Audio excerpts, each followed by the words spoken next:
is a demonstration on using the cut and fill tool in our spatial products. The cut and fill tool can be found in the surfaces tab over here. So before you do your cut and fill, you will need to have your base surface or your previous surface and your top surface or new surface. And the cut and fill tool will basically allow you to get a volume calculation to see how much your new surface cuts into the base surface or how much it fills on top of the base surface. The fill will be more or additional volume added on top of the base surface, and cut will be the volume that it actually cuts and goes into the previous base surface. So once you have your two surfaces, you can open up the cut and fill tool. And in the first tab over here, you're going to specify the base surface. So you can right click on your base surface layer, selection, set to layer, and then you can say add selected. Next, you're going to specify the new surface or top surface. We'll do the same thing, right click on it, selection, set to layer, and add selected. Then you have an option in the perimeter tab to specify a certain perimeter within which you want to do the cut and fill. If you don't specify a perimeter, it's just going to do the cut and fill on the whole surface, between the whole top surface and the whole base surface. But if you want to focus on a specific perimeter around a certain dump, for example, you can specify that perimeter. So you can use one of our drawing tools, for example, 3D line string. And I'm going to specify my perimeter around this specific dump over here. And then you can hit the C key on your keyboard to close a line string when you're drawing it. And there we go, it's going to make a new layer for me. And there's my new layer specifying my perimeter. I can then right click on my perimeter layer and selection set to layer as well. And then I can say add selected. And now I have a perimeter that I'm going to do my cut and fill within. Next we have the levels tab. This is where you're actually going to do your cut and fill with the cut and fill button. You can specify levels to do the cut and fill on. If you don't specify anything, it's just going to do it on one level for you.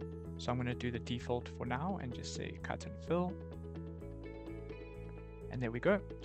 That's the from elevation and the to elevation.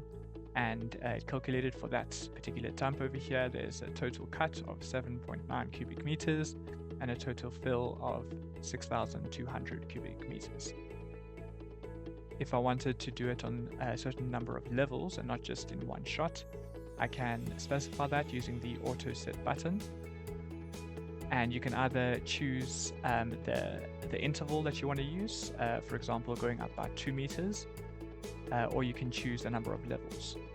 So in this case, I have it to calculate the number of interval or the interval amount automatically based on the number of levels I specify. So if I say I want it on 5 levels, I'm going to calculate, okay, that's going to be an interval of 4 meters going up for the cut and fill.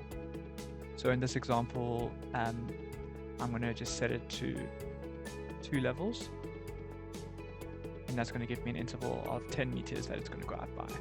If you want to do it the other way around, just tick on here and then you can specify the interval instead, and then it will automatically calculate the number of levels. So I'll just do it this way around and say okay. And there we go, you can do it on 2 levels for me. And then I can say cut and fill. And there we go.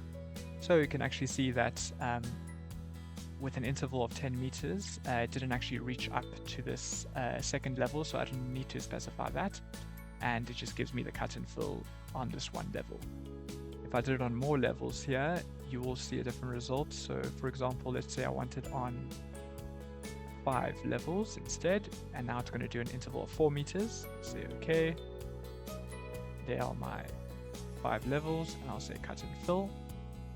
And there we go. So now because it's going up just by 4 meters on each level, we can actually get a breakdown of the cut and fill on different levels. So on the first level here going up, there's that amount of cut and that amount of fill. And then up to the next level, of course, there's no more cut because it's going higher up, but there's a fill of this amount. And then for the rest of the levels, it doesn't go up further than that.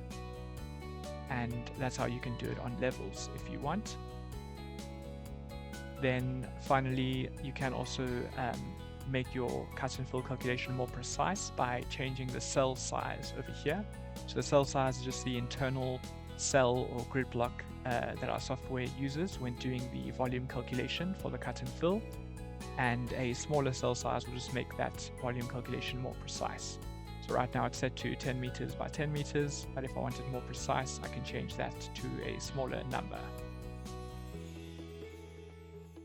So I'm just going to clear this and just get my cut and fill on one level only, so I can see the total amount over here. There we go. Now, finally, we do give an option to create a result surface for the cut and fill. This amount here is not actually the cut and fill, it's just the volume of the result surface that it's going to make for you. So your actual cut and fill values are over here. These are your actual amounts that it's giving me for my specific dump I specified. And then if I want a result surface, I can just say create layer here, give it a name,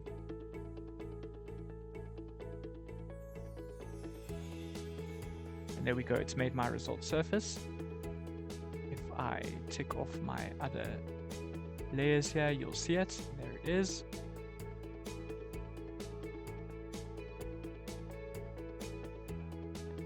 And you can see it basically just gives you the result surface of the cut and fill between the top and bottom layer over here.